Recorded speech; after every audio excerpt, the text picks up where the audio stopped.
Hello everyone, it's Miss Privatera, and today I thought I would read Boy Soup by Loris Lesynski.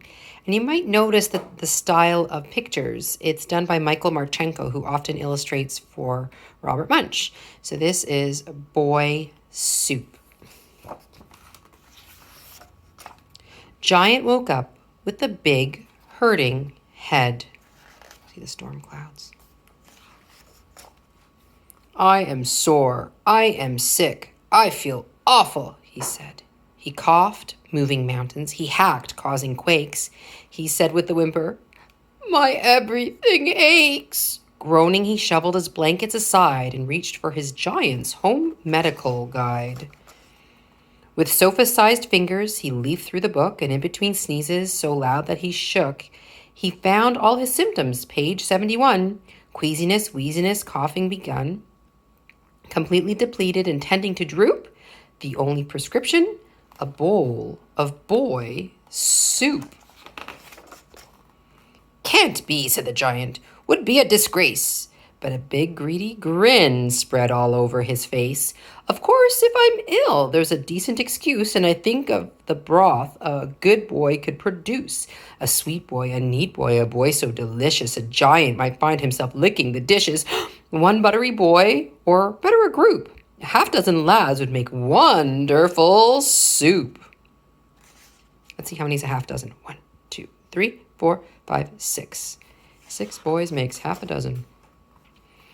Catching the boys was easy as pie. He stretched down his thick, giant arms through the sky and rested his hand at the top of a tree where children were playing. They just didn't see. The branch they were grabbing could grab them. Too late! That's how the giant got 5 boys. And Kate. Why should I feel guilty, the giant began, when 6 angry children protested his plan. It's here in the authorized medical book, Kate asked before supper. Could I have a look? She read every word in faded ink and said, May I have just a minute to think? But no, snapped the giant. Boys, into the pot. I've chills and a fever. I'm cold and I'm hot. And then with a thunderstorm splat blew his nose, and the boys shook with fear from their heads to their toes. Kate racked her brain at a furious rate to save all her friends from this hideous fate. The giant was ready. How could they flee?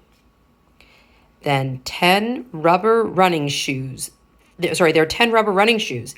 That was the key. Just as the giant came closer to scoop the lads for their horrid medical soup, Kate gave a signal, the tiniest look. The boys understood. They leapt to the book and started to dance, half a shuffle, half run, and jog back and forth on page 71, up the page, down the page, sidestep, repeat, till most of each word was erased by their feet. Now I can't check it, the giant complained, but Kate said, I've read it. I'll gladly explain. The book said quite clearly, of this I am sure, boy soup is soup made by boys. That's the cure. But, sniffed the giant, I thought boys went in it. I think I'm confused. Can you give me a minute? Oh no, Kate proclaimed. You're too sick, don't you know? We have to work fast. Come on, fellows. Let's go. The boys cooked the carrots, the boys boiled the peas, they seasoned the soup with a handful of fleas. They put in some mud, some thick yellow glue, and a generous dollop of dandruff shampoo. Kate poured in pepper, red hot sauce, really rotten bananas, and candy floss. Sour green pickles and beans in the can all simmered together as part of the plan, and oh, the aroma like skunk in a pot! Kate smiled her sweetest and served it up hot. In between snuffles, the giant took sips from a spoon trembling close to his great hairy lips. He scowled in suspicion, but took one more taste, with a huge, doughy tongue much the color of paste, then tipped the whole pot of soup down his throat, sat back and sighed. Till he started to bloat, and the pepper, the mud, and the pickles combined, the giant let out a most terrible whine and spit out the soup with so mighty a blast that it blew all the children down homeward at last. Wah! Kate and the fellows were dented but sound when they landed back home on familiar ground. They needed some new sneakers, and something to do to get over the horrible shock they'd been through. The giant was not who they wanted to feed, but they had liked the cooking with Kate in the lead, so they opened Boy's Restaurant as a group and served almost everything but boy soup.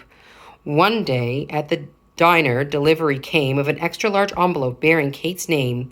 The giant had written, "I did get your letter. Thank you for asking. I am feeling better." The medical book is from long, long ago. They boiled little boys then, even though you're right, that is wrong. I guess that I knew it, but feeling so sick made me tempted to do it. I'm glad that you tricked me. I would have felt bad when later I realized I'd eaten a lad. I told all the giants, no boy soup for me. Sorry again. Yours sincerely, Big G. And there we have the boys' restaurant. Now open. With no boy soup. I hope you enjoyed that. That was boy soup. Until next time, have a great day.